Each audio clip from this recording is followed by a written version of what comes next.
Ka-lookalike ni Pia Wurtzbach hawig rin kay Angelica Yulo. Isang contestant mula sa segment ng noontime show na It's Showtime ang naging tampok kamakailan sa isang ka-lookalike challenge, kung saan ang huling hatol ng mga hurado ay siyang naging kamukha ni Miss Universe 2015 at fashion icon na si Pia Wurtzbach Johnson.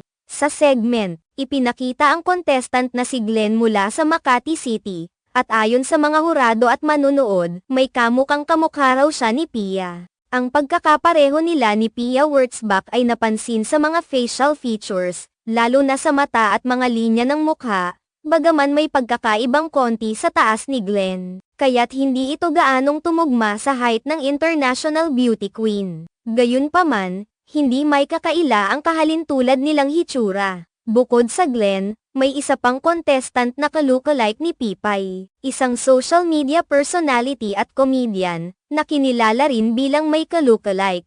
Naging close contender sila sa ka-lookalike challenge at itinuring na tay sila ni Pipay sa ka-lookalike ni Pia. Maraming netizens ang nagkomento at nagsabi na pareho silang may karapat-dapat na pagkakapareho kay Pia, at hindi nila alam kung sino sa kanila ang mas malapit sa itsura ng Miss Universe. Ngunit, sa isang nakakatuwang turn of events, si Seni Ora, isang kilalang social media personality, ay nagbigay ng kanyang komento at opinyon ukol sa hitsura ni Glenn, na may kahawig kay Pia. Ayon kay Seni Ora, kahit nga daw may pagkakahawig kay Pia si Glenn, may ilan din siyang napansin na bagay na parang hawig din kay Angelica Yulo, ang ina ni Olympic gold medalist Carlos Yulo. Parang meho may pagka-Angelica Yulo. Pahayag ni Seni Ora, isang birong sinabi na agad nagbigay ng reaksyon mula sa mga manunood.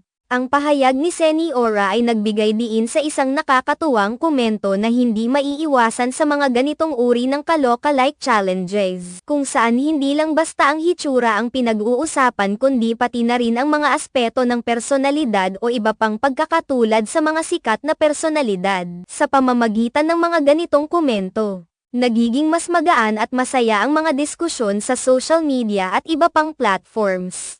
Tulad ng anumang ka-lookalike contest, ang pagkakaroon ng kamukha o double ng mga sikat na personalidad ay madalas na nagiging tampok sa mga komento at usapan. Bagamat may mga nagsasabi na hindi sapat ang pagkakahawig o pagkakapareho sa isang sikat na tao, marami namang hindi makakapagpigil sa pagtawa at pagbibiro ukol sa mga hindi inaasahang pagkakatulad sa pagitan ng mga ordinaryong tao at mga kilalang personalidad.